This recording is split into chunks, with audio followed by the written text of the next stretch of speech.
মানে স্পিকার, এখানে মূল বিষয় যেটি, বিগত 6 মাসে দেশের বিভিন্ন স্থানে অন্তত 7 জন সংসদ সদস্য সাধারণ মানুষ ও প্রতিপক্ষের হামলা এবং অবরুদ্ধ হওয়ার মতো অনাকাঙ্ক্ষিত ঘটনার শিকার হয়েছেন। বর্তমান সরকারের আমলে আইন প্রণেতাদের এমন নিরাপত্তাহীনতা নিয়ে ব্যাপক উদ্বেগ তৈরি হয়েছে। সবশেষ 15ই আগস্ট সিরাজগঞ্জের রায়গঞ্জে সংসদ সদস্য আইনুল হকের গাড়িতে হামলার ঘটনা ঘটে, যার জন্য তিনি জামায়াত ও এনসিপিকে দায়ী করেছেন। একই দিন কুষ্টিয়ায় সংসদ সদস্য আমির হামজা হামলার শিকার হয়ে গণ অধিকার পরিষদকে অভিযুক্ত করেন।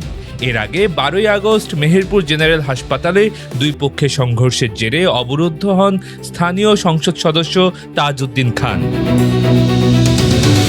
গত 28শে জুলাই যশোরের নীলগঞ্জে সংসদ সদস্য অধ্যাপক গোলাম রসুলের বাসভবনে স্থানীয়দের হামলার পর মহাসড়ক অবরোধের ঘটনা ঘটে। 24শে এপ্রিল নেত্রকোনার পূর্বধলায় জ্বালানি বিতরণ পরিদর্শনে গিয়ে যুবকদের ধাওয়ার মুখে পড়েন সংসদ সদস্য মাসুম মোস্তফা। 3রা মার্চ নারায়ণগঞ্জের ফতুল্লায় এক ব্যবসায়ী নেতাকে কেন্দ্র করে মন্তব্যের জেরে অবরুদ্ধ হন সংসদ সদস্য আব্দুল্লাহ আল আমিন।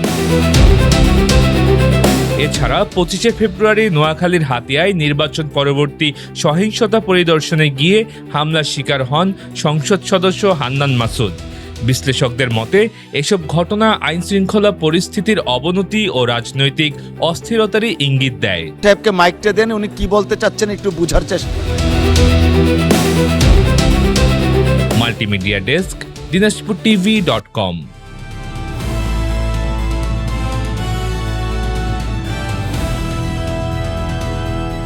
দিনাজপুর টিভি, মানুষের জীবনের কথা বলে।